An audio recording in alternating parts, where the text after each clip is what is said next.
आकाशवाणी से पेश है खबरनामा।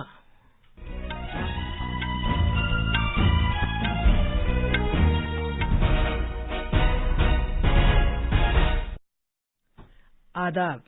खबरनामे के साथ मैं शबाना रहमान। पहले इस वक्त की अहम खबरें। वजीर-ए-आजम नरेंद्र मोदी आज सिकंदराबाद विशाखापट्टनम वंदे भारत एक्सप्रेस को रवाना करेंगे। आज फौज का 75वां दिन मनाया जा रहा है। फसल की कटाई का त्यौहार मकर संक्रांति आज मुल्क के मुख्तलिफ हिस्सों में मनाया जा रहा है। चीन ने पिछले एक महीने के दौरान कोविड के ताल्लुक से होने वाली तकरीबन 60,000 अमवात की खबर दी है। यूकी भामरी और साकेत मैनैनी की आला दर्जे की भारतीय टीम ने थाईलैंड में बैंकॉक ओपन टेनिस का खिताब जीत लिया है। और क्रिकेट में भारत और श्रीलंका के दरमियान तीसरा और आखिरी एक रोजा बैनुल-अक़वामी मैच आज तिरुवनंतपुरम में खेला जाएगा।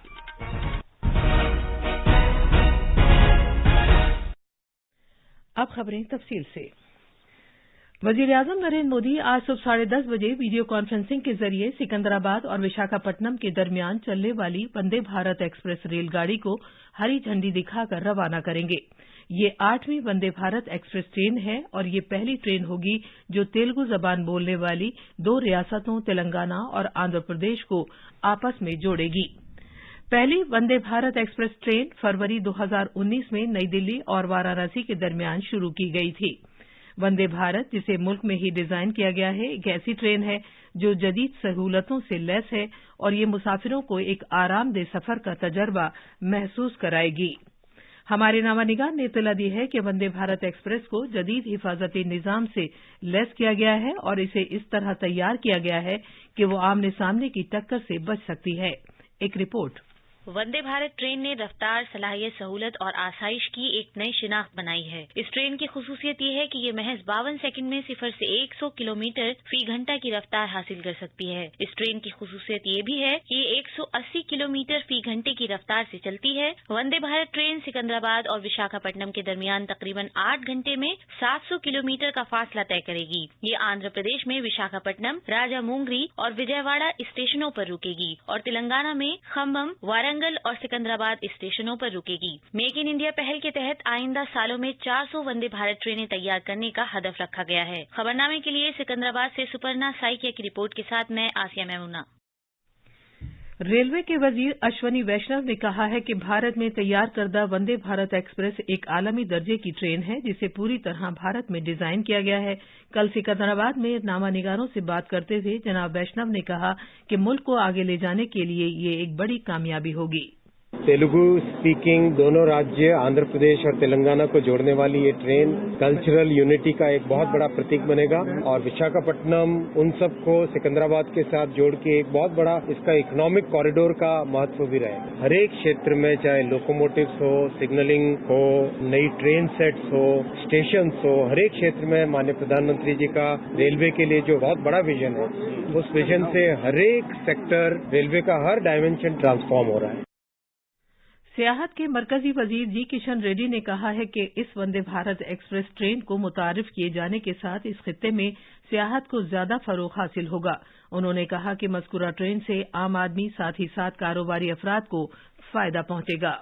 2 तेलुगु स्टेट्स में प्रमुख शहरों से आदरणीय प्रधानमंत्री जी श्री नरेंद्र मोदी जी के मार्गदर्शन पे वंदे भारत ट्रेन का शुभारंभ होगा। हमारे तेलुगु लोगों के लिए वंदे भारत ट्रेन जिंदगी में एक क्रांति होगा। लगभग 23 स्टेशन में ट्रेन रुकेंगी। कुल वरंगल हो, खम्मम हो, विशाखापट्टनम हो, विजयवाड़ा हो, राजमंड्री हो, अलग अलग जगह टूरिस्ट डेस्टिनेशन है। 75वें आर्मी डे तकरीबात आज बेंगलुरु में मुनक़िद की जा रही हैं। ऐसा पहली मरतबा है कि ये तकरीबात कौमी राजधानी के बाहर मुनक़िद की जा रही हैं। Chief of army staff general Manoj Pandey Madras engineering group जंगी मेमोरियल पर एक गुलदायरा नजर करेंगे और 8 मार्चिंग दस्तों के जरिए आर्मी डे परेड का जायजा लेंगे। इन दस्तों में एक घुड़सवार दस्ता भी शामिल है। परेड में 5 रेजिमेंटल ब्रास बैंड्स भी हिस्सा ले रहे हैं। Chief of army staff Shujaat और कुर्बानी की मुनफरिद कार्रवाइयों के लिए गैलेंट्री अवार्ड्स भी अता करेंगे। इस मौके पर ध्रुव और रुद्रा हेलीकॉप्टरों के जरिए फ्लाई पास्ट भी किया जाएगा। मजीद तफसील हमारे नामानिगार से। वेटरन्स और एनओके के लिए ईसीएचएस सुविधाओं में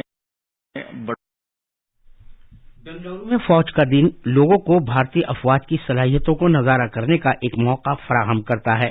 इस मौके पर K9 Vajra self propel guns, Pinaka rockets, T-20 tanks, BMP-2 infantry fighting vehicles, Tunguska air defence system, 155 mm Bofors guns, Swathi radar और मुख्तलिफ असॉल्ट ब्रिजेस की नुमाइश की जाएगी। शाम में जब वजीर दिफा राजनाथ सिंह बेंगलुरु में ASC सेंटर और कॉलेज में फौज के दिन की तकरीबात में हिस्सा लेंगे तो फौज की भरपूर सलाहियतों का मुजाहिरा किया जाएगा। भारतीय फौज के बहादुर जवान टॉर्नेडो मोटरसाइकिलों पर सवार होकर अपनी जबरदस्त सलाहियतों का भी मुजाहिरा करेंगे। खबरनामे के लिए बेंगलुरु से सुधींद्रा की रिपोर्ट के साथ मैं हुसैन अख्तर। फौज के दिन के मौके पर फौज के सरबराह जनरल मनोज पांडे ने फौजियों, उनके अहले खाना और रिटायर्ड फौजी एहलकारों को मुबारकबाद दी है। इंतखाबी कमीशन ने रिमोट वोटिंग मशीन के अमल को दिखाने और इस पर तबादला ख्याल करने के लिए सभी पार्टियों के सुदूर, चेयरपर्सन्स और जनरल सेक्रेटरियों की कल एक मीटिंग तलब की है। मज़कूरा मीटिंग में टेक्निकल एक्सपर्ट कमेटी के मेंबरान भी मौजूद होंगे। इंतखाबी इदारे ने कसीर असेंबली इलेक्ट्रॉनिक वोटिंग मशीन का इस्तेमाल करते हुए मुल्क के माइग्रेंट्स के लिए रिमोट वोटिंग मशीन को मुतारिफ कराए जाने की तजवीज पेश की है, जो मौजूदा EVMs के इस्तेमाल की सिक्योरिटी से मुताल्लिक सभी खुसूसियात से लैस होगी। EVM की इस जदीद शक्ल से दूर दराज के वाहिद पोलिंग मरकज से 72 कसीर असेंबली हलकों पर नजर रखी जा सकती है। अगर इस इक़दाम पर अमल हो गया तो माइग्रेंट्स के लिए यकसर तब्दीली लाई जा सकती है। आला इंतखाबी कमिश्नर राजीव कुमार ने कहा है कि भारत का चुनाव कमीशन नागालैंड में आजादाना, मुनसिफाना और पुरअमन तरीके से असेंबली चुनाव कराने के तईं अहद बस्ता है। उन्होंने नागालैंड के अवाम से अपील की कि वो आइंदा असेंबली चुनाव में पूरे सरगर्म तरीके से हिस्सा लें। कल कोहिमा में एक प्रेस कॉन्फ्रेंस से खिताब करते हुए राजीव कुमार ने कहा कि आइंदा असेंबली चुनाव में 30,000 से ज्यादा वोटर्स पहली बार वोट डालेंगे। ये खबरनामा आकाशवाणी से नश्र किया जा रहा है। दुनिया का सबसे तवील दरियाई बहरी जहाज MV गंगा विलास, जो बांग्लादेश के रास्ते डिब्रूगढ़ के अपने सफर पर था, कल शाम बिहार के बक्सर में बंगला घाट पहुंच गया। घाट पर पहुंचने के बाद सयाहों का खैर मकदम किया गया। गंगा विलास बहरी जहाज पर स्विट्जरलैंड के 32 सयाह सवार हैं, जो वाराणसी से डिब्रूगढ़ का सफर का लुत्फ ले रहे हैं। आकाशवाणी के नामानिगार ने खबर दी है कि सयाह आज बक्सर के मुख्तलिफ मकामात का दौरा करेंगे। एक रिपोर्ट। सयाह आज वॉर मेमोरियल और सीताराम उपाध्याय म्यूजियम समेत बक्सर के मुख्तलिफ सियाहती मकामात की सैर करेंगे। बक्सर के मुख्तलिफ मकामात की सैर करने के बाद गंगा विलास आज सहपहर डोरीगंज के लिए रवाना हो जाएगा। ये जहाज सारंग जिले में चिरांद आसारी कदीमा के मकामात का दौरा करने के बाद कल पटना पहुंचेगा और इस माह की 22 तारीख तक बिहार में रहेगा। इस मुद्दत के दौरान गंगा विलास बहरी जहाज मुंगेर, बेगूसराय में सिमरिया, भागलपुर में सुल्तानगंज और बाटेश्वर स्थान समेत 8 मुख्तलिफ मकामात पर रुकेगा। सयाह मुख्तलिफ तारीखी मकामात और यादगारों का दौरा करेंगे, जिसमें मुंगेर और भागलपुर में योगा का बिहार स्कूल और विक्रमशिला यूनिवर्सिटी शामिल है। खबरनामे के लिए पटना से के लाल की रिपोर्ट के साथ मैं आसिया मेमुना। MV गंगा विलास को वजीर आजम नरेंद्र मोदी ने जुमे के रोज वाराणसी से झंडी दिखाई थी। दुनिया का सबसे बड़ा यह बहरी जहाज 3,200 किलोमीटर का फासला तय करेगा। आज उत्तर प्रदेश में मकर संक्रांति पूरी मजहबी अकीदत और जोशो खरोश के साथ मनाई जा रही है। ये फेस्टिवल रियासत के मशरकी और अवध खित्ते में खिचड़ी के नाम से भी मनाया जाता है। वजीर आला योगी आदित्यनाथ खिचड़ी फेस्टिवल तकरीबात मनाने के लिए गोरखपुर में मौजूद हैं। इस मुकद्दस मौके पर वो गुरु गोरक्षनाथ को खिचड़ी चढ़ाएंगे। मजीद तफसील हमारे नामानिगार से। मकर संक्रांति के मौके पर बाबा गोरक्षनाथ को खिचड़ी चढ़ाना मुकद्दस माना जाता है। रिवायतों के मुताबिक वजीर आला गौरक्षा पित अदिशवाड़ा आज सवेरे भगवान को खिचड़ी चढ़ाएंगे। नेपाल के शाही खानदान ने भी भगवान को खिचड़ी चढ़ाई। 1 माह तवील खिचड़ी मेला भी गोरखनाथ मंदिर में शुरू हो गया है। वजीर आला बजाते खुद मेले के इंतजामात देख रहे हैं। रियासत भर और हमसाया रियासत बिहार और नेपाल से मुत्तसिल इलाकों के हजारों श्रद्धालु बाबा गोरक्षनाथ को खिचड़ी चढ़ाने के लिए शहर में मौजूद हैं। खबरनामे के लिए गोरखपुर से आदित्य शुक्ला की रिपोर्ट के साथ मैं हुसैन अख्तर। चीन ने हफ्ते को इत्तला दी है कि पिछले माह कोविड से मुतालिक उसकी कतई बर्दाश्त न करने वाली पॉलिसी को तर्क किए जाने के बाद से अस्पतालों में कोविड-19 से मुतासिर 60,000 अफराद की अमवात हुई हैं। साबिका आदादोशुमार के मुकाबले में इस बार तादाद काफी इजाफा हुआ है, जिसकी वजह से मुल्क के कोरोना वायरस के डेटा पर उसकी आलमगीर सतह पर नुक्ताचीनी हुई है। दिसंबर के शुरू में नवंबर के आखिर में बड़े पैमाने पर मुजाहिरों के बाद बीजिंग ने बार बार होने वाली जांच, सफर पर पाबंदियों और बड़े पैमाने पर लॉकडाउन के 3 साल के सख्त एंटी वायरस निजाम को अचानक खत्म कर दिया था। उसके बाद से मुल्क भर में 1.4 अरब कोविड के वाकयात में इजाफा हुआ। सेहत के एक एहलकार ने हफ्ते को बताया कि 8 दिसंबर और 12 जनवरी के दौरान चीन के अस्पतालों में कोविड से मुतालिक अमवात की तादाद 59,938 थी। नेशनल हेल्थ कमीशन के तहत मेडिकल एडमिनिस्ट्रेशन के ब्यूरो की सरबराह जियाओ याहुई ने मीडिया को बताया कि 5,503 अफराद की मौत कोविड की वजह से सांस लेने में दुश्वारी के सबब हुई और बाकी लोगों की अमवात कोविड और दीगर बीमारियों की वजह से हुई। रूस ने कल यूक्रेन पर फिर से मिसाइल हमले किए हैं और मशरकी शहर दानीपुरो में एक अपार्टमेंट ब्लॉक में हमले के दौरान कम से कम 5 अफराद हलाक हो गए। मिसाइल के हमलों से कीव, खारकीव और ओडेशा समेत कई दीगर शहरों को भी निशाना बनाया गया। बहुत से शहरों में बिजली का बुनियादी ढांचा मिसाइलों की जद में आने के बाद यूक्रेन के एक बड़े हिस्से में इस वक्त इमरजेंसी ब्लैकआउट है। जापान के वजीर-ए-आजम फूमियो किशिदा ने ग्रुप ऑफ 7 के लीडरों के साथ उस समझौते को उजागर किया है कि वो ज़ाब्तों पर मबनी बैनुल-अक़वामी निज़ाम के तहफ़्फ़ुज़ में करीबी ताउन करेंगे।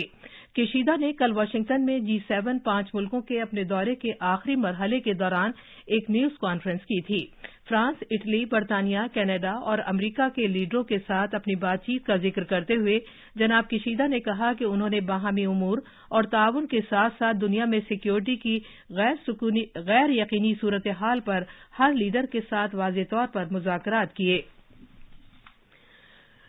टेनिस में युकी भामरी और साकेत मैनेनी पर मुश्तमिल भारतीय टीम ने बैंकॉक ओपन का खिताब जीत लिया है। उन्होंने थाईलैंड के शहर मोन्थाबुरी में क्रिस्टोफर रंगट और अकीरा सेंटलिन की इंडोनेशिया ऑस्ट्रेलिया जोड़ी को 1 घंटे और 50 मिनट तक जारी रहने वाले सनसनीखेज मैच में 2-6, 7-6, 14-12 से शिकस्त दी। आज तिरुवनंतपुरम के ग्रीनफील्ड इंटरनेशनल स्टेडियम में भारत और श्रीलंका के दरमियान तीसरा और आखिरी एक रोजा बैनुल-अक़वामी मैच खेला जाएगा। मैच दोपहर 1:30 बजे शुरू होगा। भारतीय टीम गुवाहाटी और कोलकाता में 2 मैच जीतकर 3 मैचों की सीरीज पहले ही अपने नाम कर चुकी है। जनूबी अफ्रीका के बिनौनी के मुकाम पर जारी खवातीन के 19 साल से कम उम्र के T20 आलमी कप के अपने पहले मैच में कल भारत ने जनूबी अफ्रीका को 7 विकेट से हरा दिया। ये थी खबरें। अब अखबारात के आईने के साथ हैं आसिया मैमूना। शुक्रिया शबाना। राजधानी दिल्ली से शाये होने वाले आज के सभी अखबारात ने अलग अलग खबरों को अपनी शहसुर्खी बनाया है।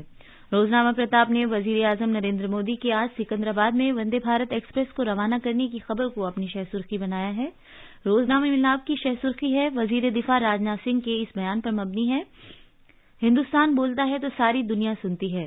अखबार मशरिक ने साबिक नायब सदर एम वेंकैया नायडू के मुल्क के अवाम को मकर संक्रांति की मुबारकबाद देने की खबर को सफ़े अव्वल पर शाये किया है।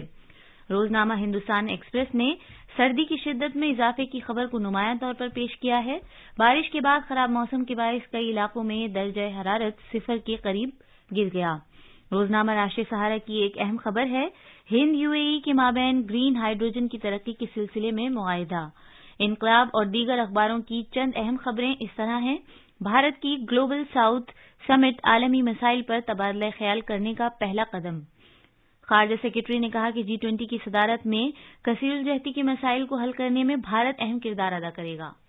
आखिर में खास खबरें एक बार फिर। वजीर-ए-आजम नरेंद्र मोदी आज सिकंदराबाद विशाखापट्टनम वंदे भारत एक्सप्रेस को रवाना करेंगे। आज फौज का 75वां दिन मनाया जा रहा है। फसल की कटाई का त्यौहार मकर संक्रांति आज मुल्क के मुख्तलिफ हिस्सों में मनाया जा रहा है। चीन ने पिछले 1 महीने के दौरान कोविड के ताल्लुक से होने वाली तकरीबन 60,000 अमवात की खबर दी है।